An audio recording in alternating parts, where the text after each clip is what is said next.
संविधान में आज हम लोग संविधान के विधायी प्रक्रिया पढ़ेंगे। संसद में कानून कोई कैसे बनता है। तो जब कानून बनाने के लिए संसद में कोई प्रस्ताव पेश किया जाता है तो उसको कहते हैं विधेयक। जैसे अभी 130वां संविधान संशोधन पेश हुआ, 30वां संविधान संशोधन विधेयक पेश हुआ है, जिसमें मुख्यमंत्री प्रधानमंत्री को भी अगर सज़ा होती है 30 दिन से अधिक जेल में रहते हैं तो वो उनके लिए पद को छोड़ना अनिवार्य कर दिया गया है। ये चीज़ें हैं। उसी तरीके कैसे ये प्रक्रिया चलती है ये हम देखते हैं। तो जब संसद में 2 सदन होते हैं, एक लोकसभा एक राज्यसभा। तो जो विधेयक होते हैं ये 3-4 प्रकार के होते हैं, अभी मैं बता रहा हूँ। तो पहले विधेयक 4 प्रकार, लेकिन होते कैसे हैं। तो जब कोई प्रस्ताव किसी भी सदन में, चाहे लोकसभा हो चाहे राज्यसभा में, प्रक्रिया दोनों में एक ही है। लोकसभा में जैसे पेश किया गया कोई प्रस्ताव, तो वो पेश होता है तब तक विधेयक है। नाम क्या रहेगा उसका? विधेयक। पहले सदन में पास हो गया मान लीजिए, उसकी प्रक्रिया 2-3 चरणों में होके गुजरता है, ठीक है। 3 वाचन होते हैं, प्रथम द्वितीय तृतीय, वो होता है। उसके बाद मान लीजिए प्रथम उसमें सदन में पास हो गया, फिर वो दूसरे में जाता है, दूसरे में भी पास हो गया। अब उसके बाद कहाँ जाता है? राष्ट्रपति के पास। अभी विधेयक ही है, अभी वो क्या है? विधेयक। राष्ट्रपति जब उस पर हस्ताक्षर कर देगा, जब तक हस्ताक्षर नहीं किया तब तक क्या है? विधेयक है, बिल है। और जैसे ही राष्ट्रपति हस्ताक्षर किया, अधिनियम बन गया, उसको एक्ट कहने लगेंगे। तो ये जो अभी हो रहा है 130वां संविधान संशोधन विधेयक है, लेकिन अगर संशोधन हो जाएगा तो 107वां संविधान संशोधन अधिनियम बनेगा, ठीक। तो कैसे होता है ये चीज़ देखिए, हमने मैपिंग की हुई है, उसको देखिएगा। तो संसद, किसी भी सदन में, संसद में पेश प्रस्ताव जो होता है, इसको क्या कहोगे? इसको विधेयक कहते हो। क्या कहोगे? विधेयक। इसी को बिल कहते हैं, ठीक। बिल पेश किया गया, ठीक। अब यहाँ से इसके 2 पार्ट हो सकते हैं, या तो लोकसभा में पेश किया जाएगा या तो राज्यसभा में। किसी में पेश किया गया, अब वहाँ पे ये पास कर दिया गया, ठीक है, पारित कर दिया गया। मान लीजिए अभी केवल हम वो बता रहे हैं अधिनियम कैसे बन रहा है। चाहे लोकसभा में पेश किया गया तब पारित हो गया, राज्यसभा में पेश किया गया तब भी राज्यसभा में पारित, ठीक, में पारित, ठीक। चाहे इस सदन से चाहे इस सदन से यहाँ पहुँच गया, तो यहाँ के बाद कहाँ पहुँचा? राष्ट्रपति के पास, ठीक। अगर राष्ट्रपति यहाँ हस्ताक्षर कर रहा है तब ये क्या होगा? अधिनियम बनेगा। तो यहाँ पे राष्ट्रपति द्वारा हस्ताक्षर, अगर ये हो गया, आगे अगर हस्ताक्षर हो गया तब अब क्या बन जाएगा? अधिनियम, या इसी को कहते हैं एक्ट। समझ में आया? कोई भी विधेयक, अधिनियम कैसे बनता है, ये चीज़ें, ये प्रक्रिया है विधायी की। अब जैसे यहाँ से यहाँ तक पहुँचने में एक्ट बना, लेकिन इसके बीच में यहाँ क्या हुआ, यहाँ क्या हुआ, फिर यहाँ क्या क्या हो सकता है, ये सारी चीज़ें पढ़नी है। तो चाहे हम लोकसभा को उठा लेते हैं, लोकसभा को पढ़ लेते हैं, जैसे लोकसभा में होगा वैसे राज्यसभा में होता है। तो एक एक को हम उठा के पढ़ते चलते हैं, ठीक है। कानून बनाना, कैसे कानून बन रहा है, ये चीज़ हम देखते हैं। ये क्या था? विधेयक था जो प्रस्ताव हुआ। विधेयक भैया 4 प्रकार के होते हैं, ठीक। एक एक विधेयक को पढ़ना है, कैसे कानून बनता है, ठीक है। तो पहला है साधारण विधेयक।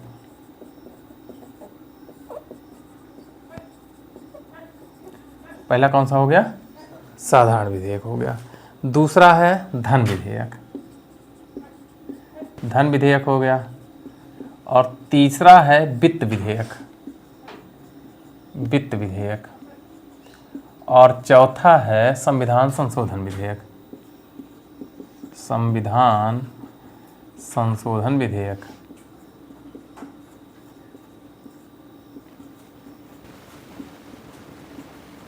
ठीक।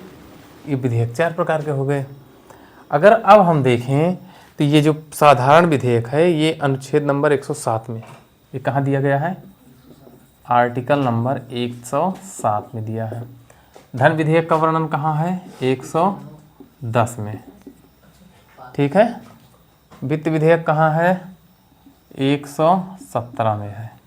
संविधान संशोधन कहाँ वर्णन है? 368 में है, ठीक।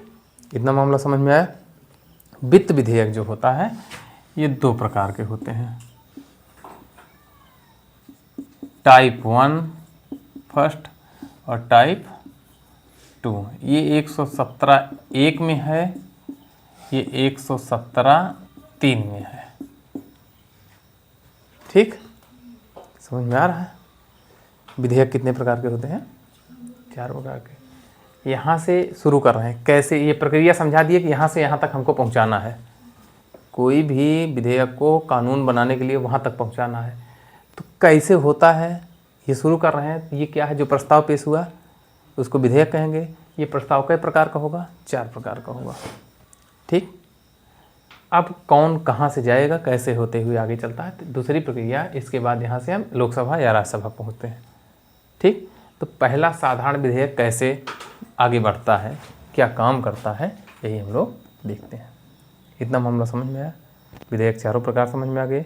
अनुच्छेद 4 का याद रखिएगा, 107, 110, 117 और 368। क्लियर है। अब साधारण पे आते हैं। ये जो साधारण विधेयक होता है, ये चाहे इसमें प्रस्तुत कर दो और चाहे तो दोनों में से किसी सदन में प्रस्तुत किया जाएगा, ठीक। अभी यही प्रक्रिया सब में चली, कौन किस में, तो इसी को पहले इसी को पढ़ते हैं। हाँ, तो किसी भी सदन में प्रस्तुत किया जाए, पेश किया जा सकता है। क्लियर। तो किसी भी सदन में पेश किया, ये सब अभी बाद में लास्ट में अलग अलग एक एक को उठाने हैं, जा सकता है। मामला समझ में आया। साधारण विधेयक जो होता है उसको संसद के चाहे लोकसभा में प्रस्तुत शुरुआत करिए चाहे राज्यसभा से शुरू करिए, कहीं से भी शुरू कर सकते हो, पूरी छूट है, ठीक। मामला क्लियर। दूसरा, अब जब इसको संसद में लोकसभा या राज्यसभा में ले जाके पेश कर रहे हो, पेश करने का मतलब हुआ मैं ये कानून बनाने जा रहा हूँ, सबको सूचित कर देना या सबको पर्चा दे देना कि ये कानून बनाने जा रहे हैं, दे दीजिए सबको। तो ये पहले चरण, 3 चरण इसमें होते हैं, ठीक है। तो पेश करने पर 3, प्रथम चरण, द्वितीय चरण और तृतीय चरण। अभी सबको लगेगा ये सब क्या है, प्रश्न यहाँ से उठा हुआ है, पूछा गया है। कहाँ पूछा गया है? बड़ी परीक्षाओं में पूछा गया है, ध्यान दीजिएगा।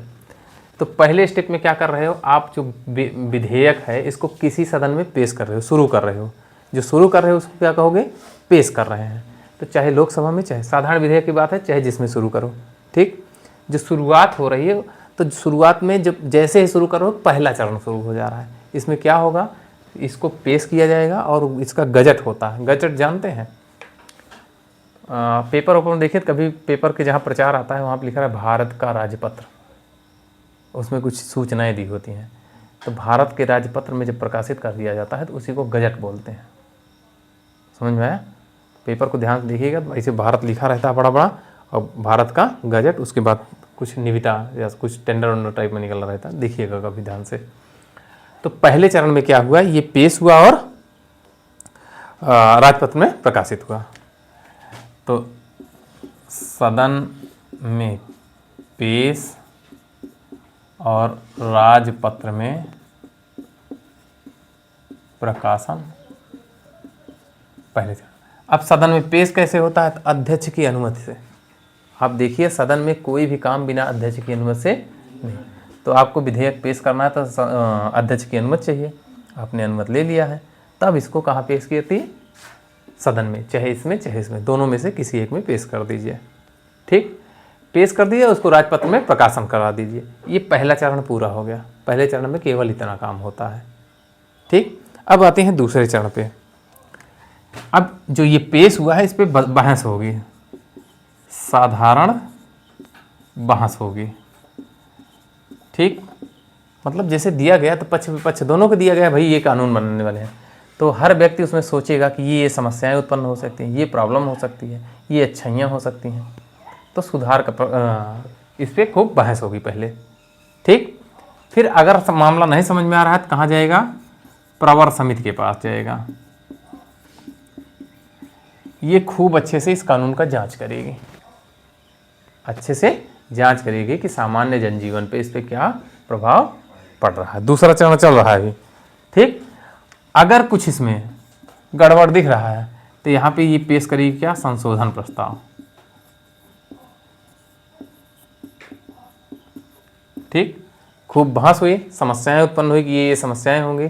प्रवर समिति के पास भेजा गया, इसने अच्छे से जांच की, जो समस्याएं अगर वाजिब हैं तो फिर संशोधन के लिए भेज दिया जाएगा, नहीं तो तीसरे स्टेप पे आ जाएगा। मामला समझ में आया? संशोधन के लिए भेजा गया तो हो सकता है संशोधन हो या हो सकता है ना हो। अब तीसरे स्टेप पे आते हैं, तो इसमें क्या होगा? इसमें केवल मतदान होता है, ठीक। और मतदान हुआ तो अगर बहुमत है, अगर बहुमत है तो पारित कर दिया जाएगा, ठीक। और बहुमत नहीं है तो यहीं समाप्त हो जाएगा। अगर बहुमत नहीं है तो ये विधेयक यहीं समाप्त हो गया। मान लीजिए बहुमत है, ये पास हो गया, ठीक। समझ में आ रहा है स्टेप? अब क्या होगा? अब ये दूसरे स्टेट सदन में जाएगा। मान लीजिए इसको कहाँ पेश किया गया था? राज्यसभा में। यहाँ पेश हुआ, पहले चरण में पेश किया गया, राजपत्र में प्रकाशन हुआ, दूसरे चरण में बहस हुई, प्रवर समिति का संशोधन हुआ, फिर मतदान हुआ और ये पारित हो गया। अब कहाँ जाएगा? दूसरे में। जितनी चीज़ें यहाँ हुई है यही फिर इसमें होंगी, यही दूसरे सदन में। लोकसभा में पेश किए हो तो राज्यसभा में वैसा होगा, राज्यसभा में पेश हुए हो तो लोकसभा में, यही सेम स्टेप यही वहाँ होगा। अब मान लीजिए यहाँ भी बहुमत है, अगर बहुमत नहीं तो समाप्त, क्योंकि साधारण विधेयक में दोनों की शक्तियाँ बराबर हैं। अगर विरोध हो गया तो समाप्त हो जाएगा, ठीक, काम खत्म हो गया। लेकिन अगर वहाँ भी बहुमत से पारित हो गया तब क्या होगा? तब राष्ट्रपति के पास जाएगा। तो यहाँ पे दूसरे सदन के पास गया तो ये कर क्या सकता है भाई? या तो पास कर दे, है ना, या खारिज कर दे, विरोध कर दे, तो समाप्त हो जाएगा। तो क्या क्या हो सकता है, ठीक है। इसके बाद क्या होगा? इसके पश्चात विधेयक कहाँ जाएगा? दूसरे सदन भेजा जाता है।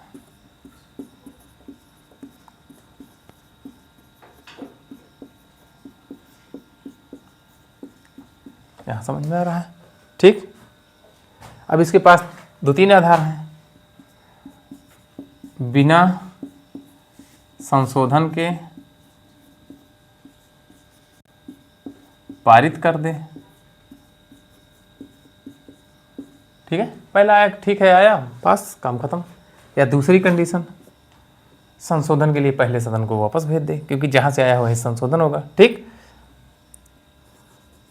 कुछ संशोधन के साथ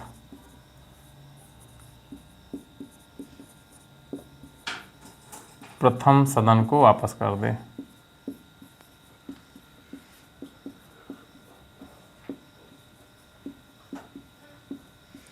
क्लियर? प्रथम सदन को वापस कर दे, ठीक। या और क्या कर सकता है?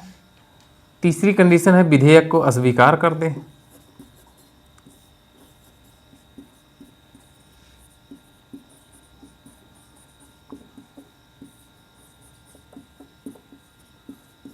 ठीक। और चौथी कंडीशन क्या है? रख ले चुपचाप, शांति से जवाब न दे, पाया प्राप्त करके रख ले, उस पर कुछ कोई कार्यवाही ही न करे, ये भी तो हो सकता है। तो ये विधेयक पर कोई कार्यवाही ना करे, ये 4 कंडीशन बनी, ठीक।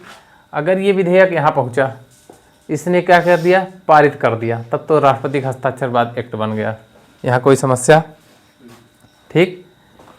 अगर इसने प्रथम संशोधन पास वापस कर दिया और मान लीजिए उन्होंने संशोधन को नहीं माना, प्रथम सदन ने संशोधन को, तब क्या हो गया? गतिरोध हो गया ना, गतिरोध हो गया। अब क्या होगा? संयुक्त बैठक बुलाई जाएगी। जब कुछ करी किए ही नहीं तो मतलब खत्म है, पड़ा हुआ है। अस्वीकार कर दिए तो खत्म हो ही गया, ये भी समझ लीजिए खत्म है, बचा यही ना। वापस किए तो क्या होगा? गतिरोध होगा, विरोध हो गया। तब क्या होगा? तो राष्ट्रपति संयुक्त बैठक बुलाएगा। ठीक, ध्यान दीजिएगा, साधारण विधेयक की बात कर रहे हैं, क्योंकि धन विधेयक पर संयुक्त बैठक नहीं होगी। अभी केवल हम साधारण विधेयक की बात कर रहे हैं। तो इसमें क्या हो सकता है? या तो पारित कर दिया तो राष्ट्रपति पास गया, हस्ताक्षर हुआ, काम खत्म, या विरोध हो गया। तब अब दोनों सदन सहमत नहीं है, असहमत हो गए तो क्या होगा? हाँ, संयुक्त बैठक। दोनों सदनों में गतिरोध की स्थिति में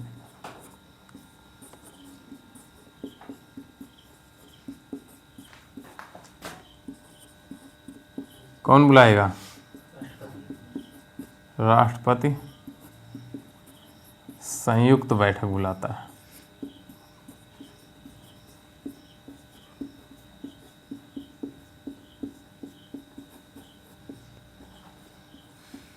ठीक है, अध्यक्षता कौन करेगा?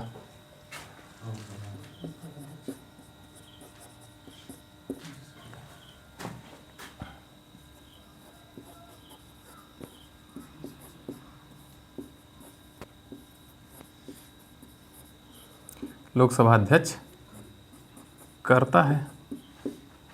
ठीक, अब यहाँ लोकसभा की सदस्य संख्या ज़्यादा है तो लोकसभा जो चाहेगी वो हो जाएगा। कितना मामला समझ में आया? अब यहाँ पे 2-3 कंडीशन आज तक जान लीजिए। 3 अधिवेशन पे ये संयुक्त बैठक बुलाई गई है, पीछे शायद बताए हैं। 1961 में दहेज निवारक अधिनियम आया था। ठीक है, 3 हैं। 1961 में दहेज निवारण अधिनियम, ये पंडित जवाहरलाल नेहरू के समय आया था। ठीक, 1961 में। फिर डाक विधेयक आया था 1978 में, नहीं 1978 में बैंकिंग सेवा अधिनियम आया, सेवा अधिनियम। ये किसके समय आया? मोरारजी देसाई के समय में।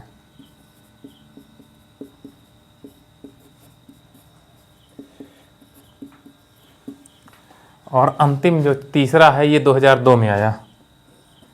2002 में पोटा अधिनियम था। पोटा जानते हो? पोटा आतंकवादियों को लगता है। किसके समय आया? अटल बिहारी वाजपेयी।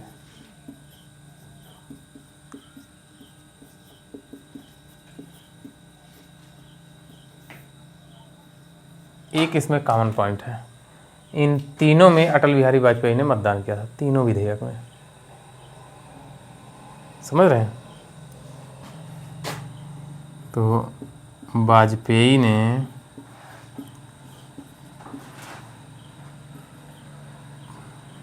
तीनों संयुक्त अधिवेशन में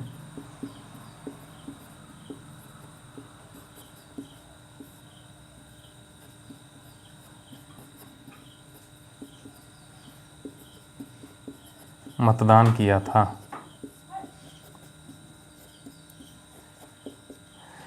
जबरदस्त पॉइंट है, हैं भाई? 1961 से लेकर यहाँ तक, इसका मतलब लगातार सांसद रहे। बड़ी बात। 3 चीज़ें हो गई। अब यहाँ तक हो गया ना, यहाँ तक पहुँच गया। अब राष्ट्रपति के पास पहुँचा, दोनों सदनों में पास होके अब राष्ट्रपति क्या करेगा? ठीक, तो आर्टिकल 111 राष्ट्रपति की स्वीकृत है।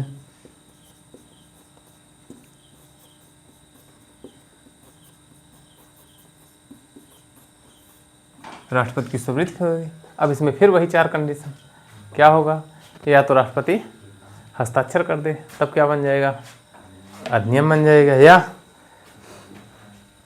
सुरक्षित रख ले, जेब में पॉकेट वीटो का प्रयोग करे, या पुनर्विचार के लिए वापस कर दे। लेकिन फिर पुनर्विचार के बाद चाहे संशोधन सहित या संशोधन रहित विधेयक राष्ट्रपति के पास पहुंचेगा तो राष्ट्रपति हस्ताक्षर के लिए बाध्य है। ये पीछे बताए हैं, यहाँ छोड़ दें, ठीक, यहाँ छोड़ दे रहे हैं। 111 के तहत राष्ट्रपति के पास जाएगा, उसके बाद राष्ट्रपति स्वीकृत कर देगा तो अधिनियम एक्ट बन जाएगा। जेब में रख लिया तो कोई मतलब नहीं, काम खत्म हो गया, ठीक है। पुनर्विचार के लिए वापस कर दिया तो अगर पुनर्विचार के बाद सदन या संसद संशोधन सहित संशोधन करके भेजती है या बिना संशोधन के भेज देती है, अब की बार राष्ट्रपति हस्ताक्षर करने के लिए बाध्य होगा। क्लियर। 44वें संविधान संशोधन में ये व्यवस्था जोड़ी गई थी। हो गया। ये पहला कौन सा था, साधारण विधेयक की ये व्यवस्था थी, समझ में आया। दूसरा पढ़ना है धन विधेयक। साधारण विधेयक कैसे हुआ, क्लियर हुआ। एक एक चीज़ों को समझा रहा हूँ, उसके बाद फिर अपने हिसाब से देखते रहिए, PYQ मारते रहिएगा, आसान हो जाएगा। मिटा दें इसको। ये यहाँ से पहला विधेयक समाप्त हुआ। कैसे होता है, मान लीजिए कभी विधायक बन गए तो इसकी ज़रूरत पड़ेगी भाई, विधायक का सांसद। अब दूसरे स्टेप पे आते हैं धन विधेयक,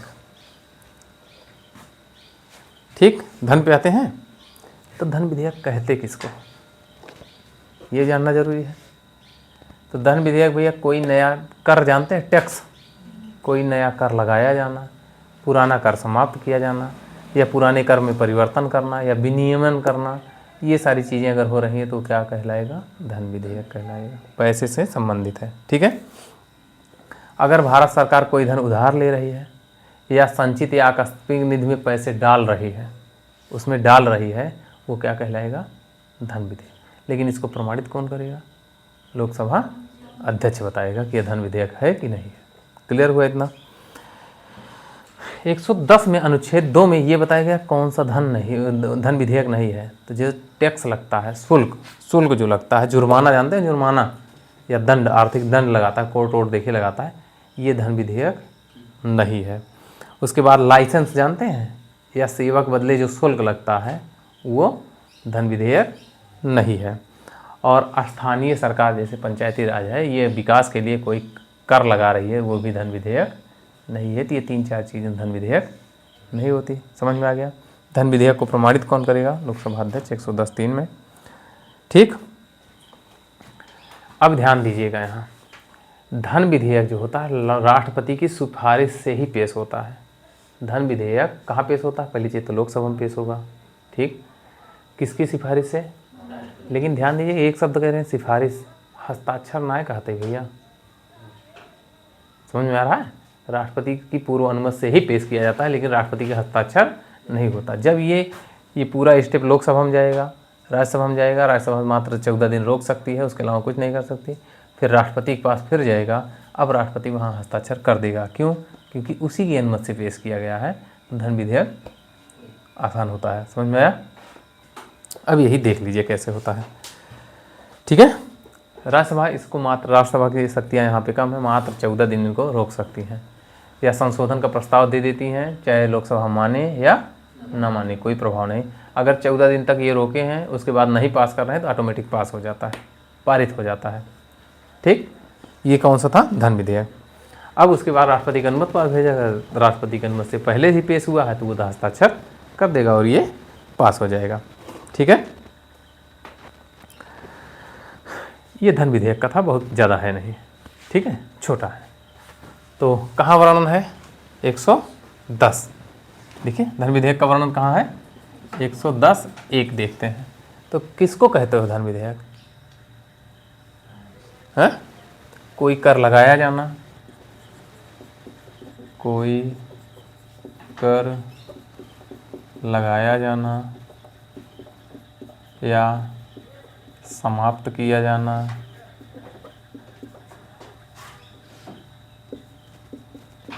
या परिवर्तन या विनियमन करना। ठीक। दूसरा, भारत सरकार द्वारा धन उधार लेना। ठीक है। भारत की संचित या आकस्मिक निधि में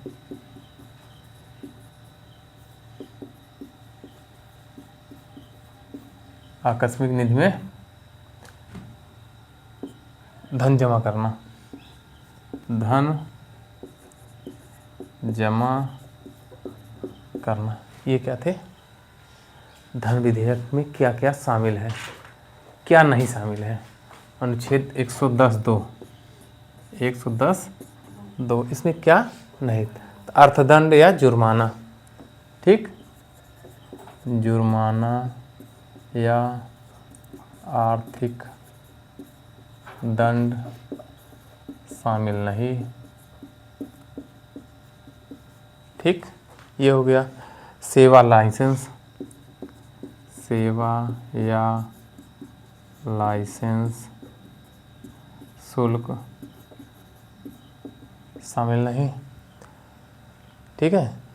स्थानीय निकाय द्वारा कोई कर लगाया जाना, स्थानीय निकाय द्वारा कोई कर लगाया जाना। ठीक। ये 3-4 कंडीशन बनी।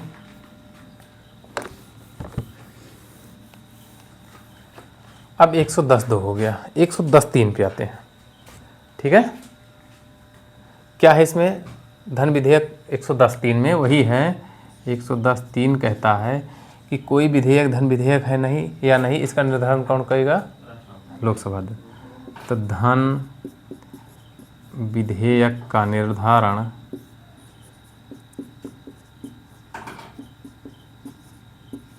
लोकसभा अध्यक्ष करता है। क्लियर? कौन करता है? लोकसभा अध्यक्ष यहाँ पे। ठीक। अब ये कहाँ पेश होगा? हाँ, धन विधेयक केवल राष्ट्रपति की सिफारिश से केवल लोकसभा में। तो धन विधेयक राष्ट्रपति की सिफारिश से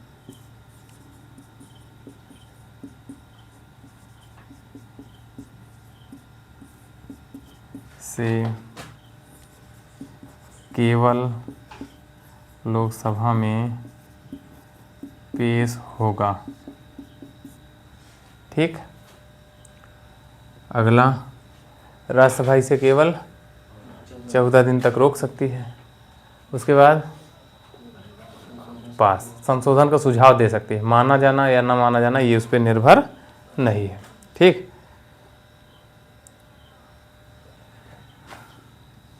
तो धन विधेयक को राज्यसभा केवल 14 दिन तक रोक सकती है। ठीक। रोक सकती है। और क्या कर सकती? संशोधन का प्रस्ताव कर सकती है। ठीक। संशोधन का प्रस्ताव माना जाए या ना माना जाए वो अलग मुद्दा है। इतना हो गया। अब इसके बाद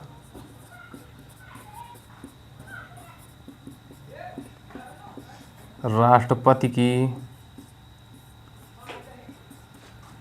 अनुमति के लिए भेजा जाता है। ठीक है, ये अनुच्छेद 111 कहता है। अब फिर वही राष्ट्रपति अपनी स्वीकृति दे या सुरक्षित कर ले, लेकिन क्यों, उसी की सिफारिश से पेश हुआ है तो राष्ट्रपति मूलतः स्वीकृति दे देता है।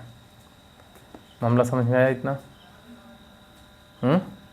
इसको मिटा दें। हाँ, अब धन विधेयक, वित्त विधेयक, जो पैसे से संबंधित होता है उसी को वित्त विधेयक कहते हैं। धन विधेयक में भी पैसा होता है। तो यहाँ पे एक प्रश्न वो बना है कि ये मान लीजिए क्या है, ये वित्त विधेयक है, ये क्या है, धन विधेयक है।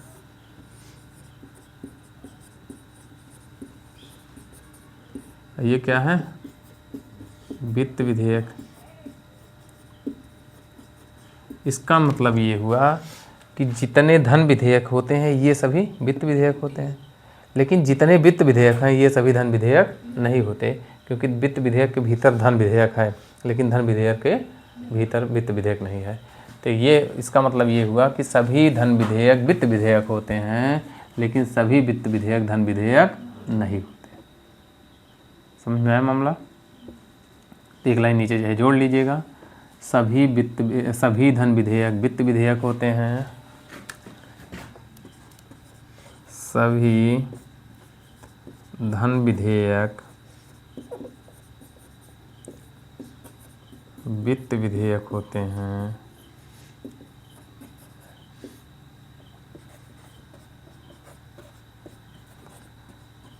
परंतु सभी वित्त विधेयक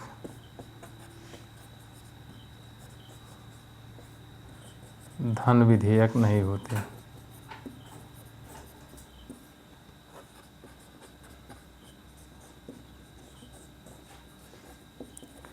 ये दूसरा विधेयक था। अब तीसरे पे आते हैं। ठीक, मिटाएं इसको।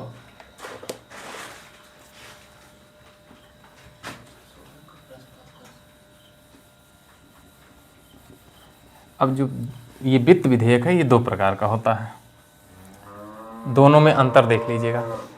इसकी एक खासियत है, ये ऐसे काम करता है जैसे साधारण विधेयक काम किया है। वित्त विधेयक कैसे काम करता है?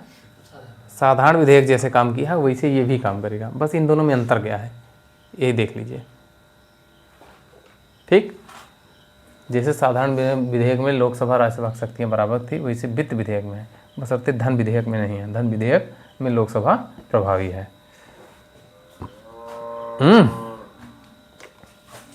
तो चलें, टाइप 1 इसमें राष्ट्रपति की पूर्व अनुमति आवश्यक है। इसको पेश करने के लिए राष्ट्रपति की पूर्व अनुमति आवश्यक है। ठीक,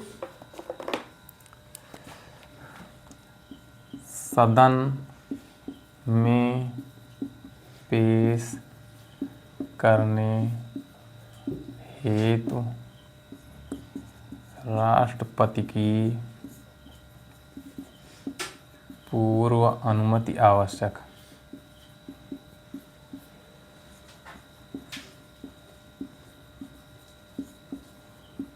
इसमें अनुमति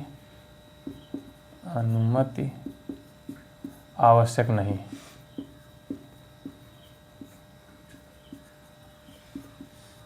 समझ में आ रहा है?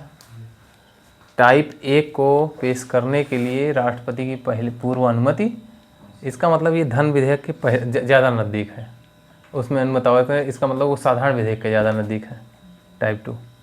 समझ में आया? दूसरा, इसको देखिए, यह केवल लोकसभा में पेश होगा, पारित होगा। ठीक, यह केवल लोकसभा में प्रारंभ होगा और यह किसी भी सदन में, मतलब दोनों, किसी भी सदन में प्रारंभ मतलब पेश, हाँ, प्रारंभ किया जा सकता है। कितना हो गया, मिटा दें इसको, ठीक है। अब इसमें राज्यसभा संशोधन का अधिकार रखती है, संशोधन का अधिकार रखती है, इसमें भी यही लिखा जाएगा, ठीक। इसमें भी संशोधन का अधिकार रखती है, ठीक। और मिटा दें नीचे, धन विधेयक में क्या था, राज्यसभा अस्वीकार नहीं कर सकती थी, यहाँ अस्वीकार कर सकती है, राज्यसभा अस्वीकार कर सकती है, यहाँ भी राज्यसभा अस्वीकार कर सकती है। क्लियर, दो चीज़ें हो गई।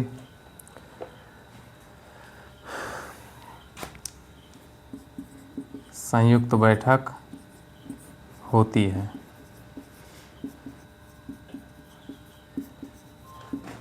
इसमें भी संयुक्त बैठक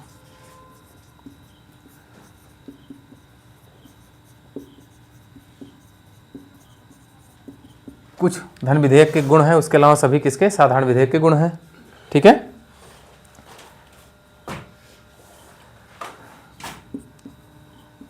पुनर्विचार के लिए वापस कर सकता है, पुनर्विचार संभव है, इसमें भी पुनर्विचार संभव है, ठीक। तो ये साधारण विधेयक के ज़्यादा नज़दीक हैं ये दोनों, हाँ, समझ में आ गया। अब इसके अलावा ये दोनों अंतर हो गए, जैसे साधारण विधेयक था वैसे वित्त विधेयक है, कोई अंतर नहीं। अब अंतिम बचा संविधान संशोधन विधेयक, चौथा विधेयक। मिटाते हैं इसको, मिटा दें।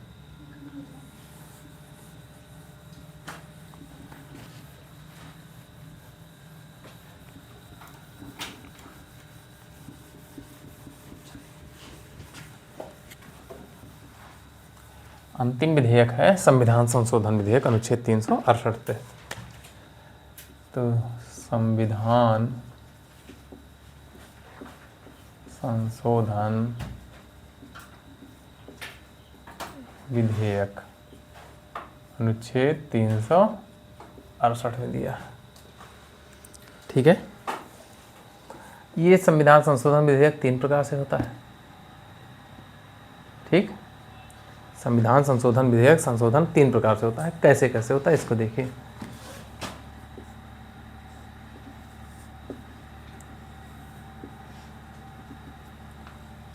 तो एक होता है साधारण बहुमत से, ठीक है, ठीक।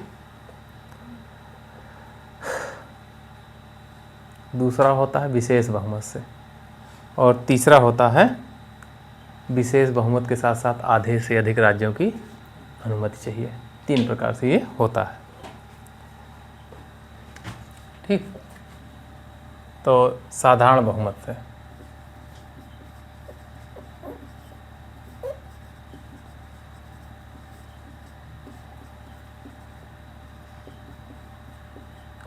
अभी बताते हैं बहुमत क्या है, पहले इसको देख लीजिए, तो अभी बहुमत के प्रकार बता देंगे आपको, हाँ। तो इसको संविधान संशोधन नहीं माना जाता, संविधान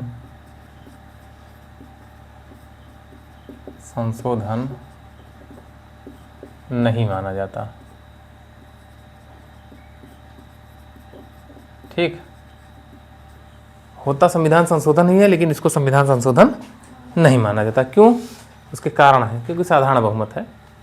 साधारण बहुमत मतलब जितने हैं उपस्थित और मतलब उसके आधे से एक अधिक हो जाए, ठीक। तो 4 अनुच्छेद के तहत इसमें संशोधन होता है। आर्टिकल नंबर 2, 3, 169 और 239, ये 4 अनुच्छेद के तहत साधारण बहुमत से संशोधन होता है, ठीक। ये हुआ। दूसरा है संसद के दोनों सदनों से, संसद के दोनों सदनों के विशेष बहुमत से पारित, विशेष बहुमत से पारित। विशेष बहुमत का मतलब 2/3 होता है। विशेष का मतलब क्या होता है? 2/3 बहुमत से पारित हुआ। ठीक, तो जितने संघीय मामले, केंद्र के जितने मामले हैं उनको छोड़ दीजिए, तो जितने संशोधन होते हैं वो सब इससे होते हैं। ठीक है, तो संघीय मामलों से संबंधित सभी मामले को छोड़कर, संघीय मामलों को छोड़कर सभी, ठीक, केंद्र के जितने मामले हैं उनको छोड़ दिया जाए, तो जितने शेष मामले बच रहे हैं उसमें इसके द्वारा संशोधन हो जाएगा। जैसे ये एक विशेष बहुमत पहले जान लीजिए, जो कुल सदन सदस्य होते हैं, जैसे लोकसभा में कितने हैं? 550, तो 550 का आधा 275 एक 76 कर दीजिए। ठीक है, समझ में आया? पहला। दूसरी कंडीशन ये है कि उपस्थित और मतदान करने वाले सदस्यों के 2/3 से होना चाहिए। नहीं समझ में आया आप? यहाँ मामला टेक्निकली है, इसको ऐसे लिख लीजिए। अभी भी बहुमत बता देते हैं, वहाँ पे साफ कर देंगे। यही बताएं, आगे बता दें ना, यहाँ इसको ऐसे छोड़ देते हैं, नहीं फिर वही पढ़ना पड़ेगा। आते हैं अगला, तीसरा है दोनों सदनों के विशेष बहुमत, मतलब 2/3 के साथ साथ आधे से अधिक राज्यों, आधे से अधिक राज्यों के विधानमंडल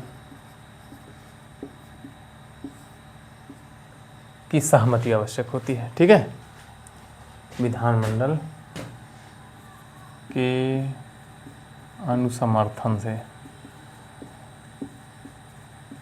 इसमें ये वाला मामला यहाँ से फिट कर दो, संघीय मामले। ठीक है, ठीक है, तो यही चीज़ यहाँ लिख दें, संघात्मक मामले से जुड़े संशोधन। ठीक, इसमें 3 प्रकार से होता है। तो यहाँ क्या होगा, ये 4 अनुच्छेद पहले वाले में हो जाएंगे, संघात्मक मामलों को छोड़कर यहाँ, और ये अंतिम है। तो लास्ट में जब संशोधन कुछ महत्वपूर्ण पढ़ा जाएगा तो वहाँ पे हम और इसको व्यवस्थित कर देंगे। ठीक, तो इसकी खासियत देखिए, संविधान संशोधन विधेयक की, ये दोनों सदनों में से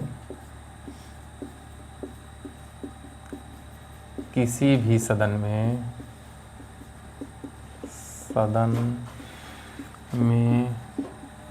पेश किए जा सकते हैं। इसका मतलब चाहे लोकसभा में पेश करिए और चाहे राज्यसभा में, कोई फर्क नहीं पड़ेगा। दूसरी खासियत, राष्ट्रपति की पूर्व अनुमति आवश्यक नहीं।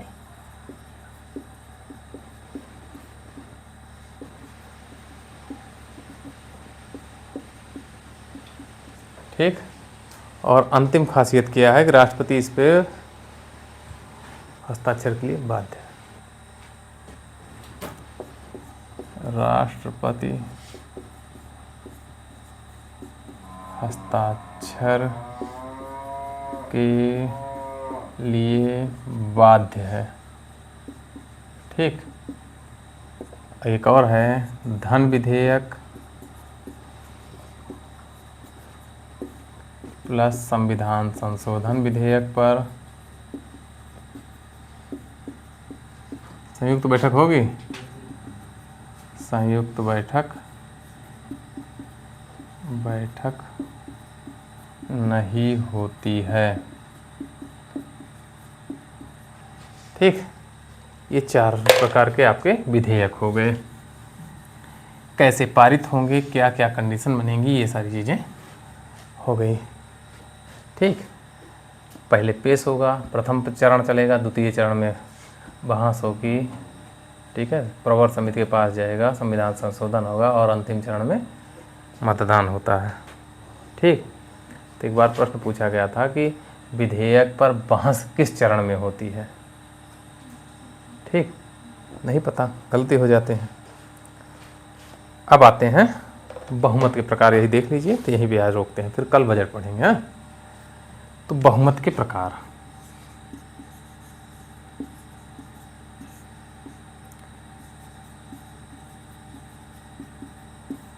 ये सब बहुत ज़बरदस्त चीज़ें हैं, चर्चा में चल रही होती हैं, हम लोग जान ही नहीं पाते हो क्या रहा है।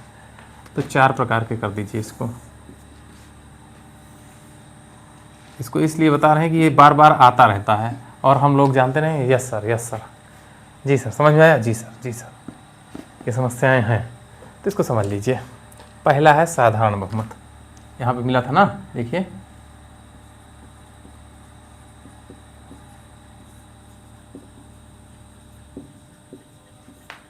साधारण बहुमत का मतलब हुआ कि आधे से अधिक। ठीक, तो उपस्थित तथा मतदान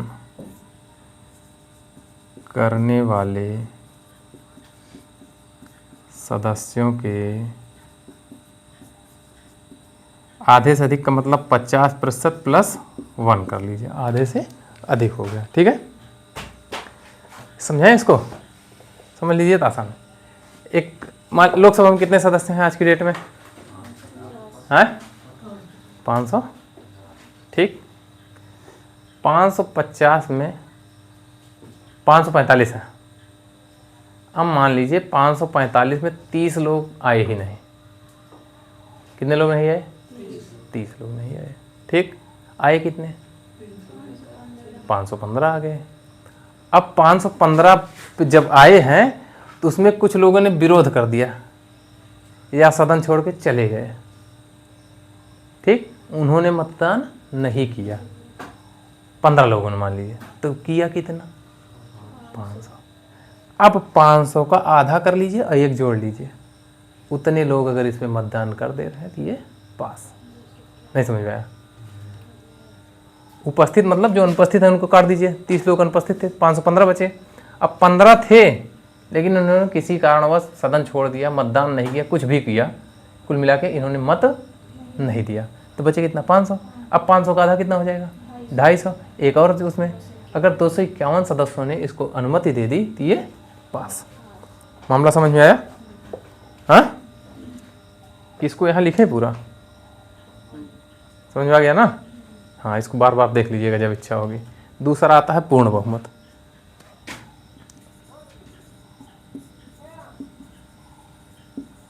इसको सुने हो? ये सरकार पूर्ण बहुमत में है, सुने हैं?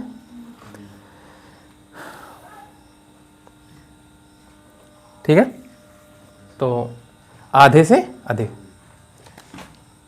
50% प्लस 1। ठीक है, तो जैसे कितनी सीटें हैं? 545 है, उसका आधा करेंगे 272.5 आएगा, तो कितना हो जाएगा? 273। तो बहुमत कितना का हो जाएगा?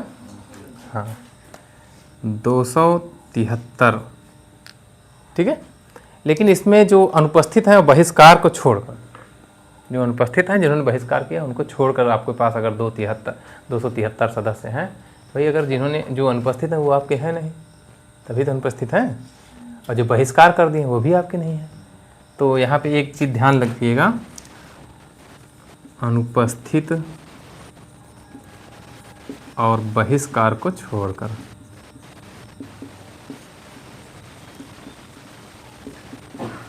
क्यों ऐसा? अगर आपकी पार्टी के हैं और ऐसा कर रहे हैं तो आप वहाँ पे अपनी शक्ति का प्रयोग कर दोगे और उनका सदस्यता समाप्त हो जाएगी, दल बदल के दायरे में आ जाएंगे ना, तो वो खत्म हो जाएगा। ये समझ में आया? साधारण बहुमत समझ में आया, पूर्ण बहुमत समझ में आया। तीसरा है प्रभावी बहुमत।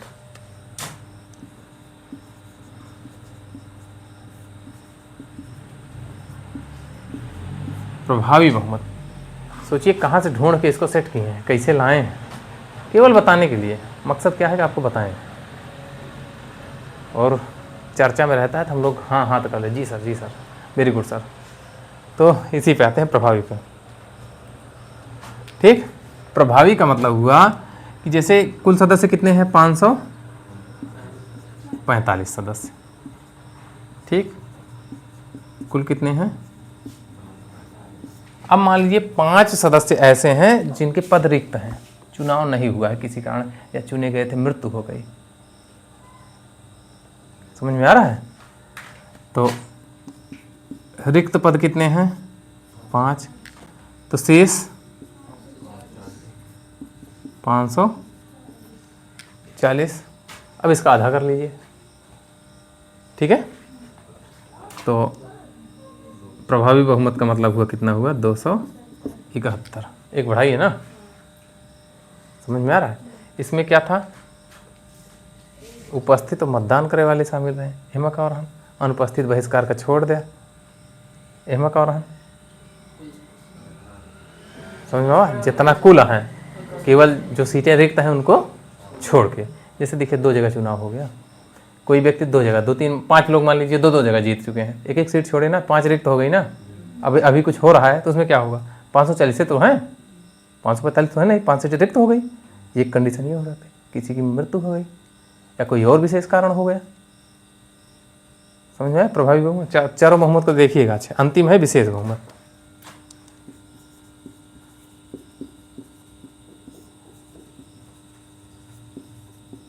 इसको बताए ना 2/3। हाँ, लेकिन सब सामान्यतः इसको 2/3 समझते हैं। ठीक है, इसमें क्या है, उपस्थित तथा मतदान करने वाले सदस्यों के 2/3 बहुमत से। ठीक, इसमें एक तगड़ा है, तथा कुल सदस्यों का 50% धन 1।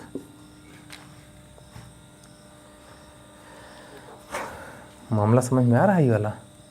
इसका मतलब ये हुआ कि मान लीजिए कितने सदस्य हैं, 545 हैं या 550 हैं, तो कितने चाहिए, 275 और या एक 276। इसके अनुसार कितना चाहिए, 276 चाहिए। ये पॉइंट क्लियर हुआ। अब मान लीजिए उपस्थित कितने हैं, 450 उपस्थित है, 5 उपस्थित है, 50 ने बहिष्कार कर दिया, कितने उपस्थित हुए, 450। अब 450 का 2/3 प्राप्त करना है, मतलब 300 लोग आपके सपोर्ट में हों। यहाँ कितना चाहिए, ये 276 ये होना चाहिए और 300 लोग उसके चाहिए। समझ में आ रहा है मामला। नहीं तो उस तरह कम हो जाए, मान लीजिए कोई ये वाला ना हो, मान लीजिए 276। अब क्या हुआ, कितने सदस्य, 550, 300 उपस्थित ही हुए, भाई सिस्टम बैठा दिया गया, गायब हो गए। उपस्थित कितना हुए, अब उसका 2/3 निकाल लीजिए, 200 में काम हो गया। लेकिन ऐसा नहीं होगा, इसमें 200 हो तो कोई दिक्कत नहीं, ये एक तो शर्त पूरी है तो दूसरी वाली नहीं पूरी हो रही, 76 और लाइए।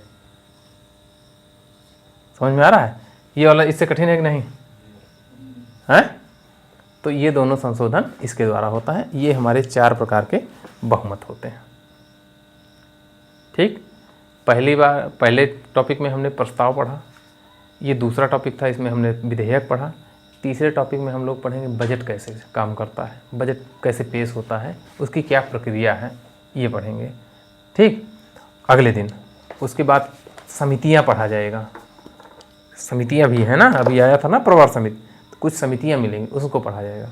उसके बाद कुछ और डेटा होंगे, तब ये चैप्टर संविधान का कुल मिला के यहीं से संविधान की उत्पत्ति हो रही, संशोधन हो रहा है ना यहीं से, तो मूल है ये। संविधान में क्या क्या हो सकता है मूल ढांचे को छोड़ के, तो ये सब कुछ कर सकता है संसद। ठीक, तो आज का यहीं तक।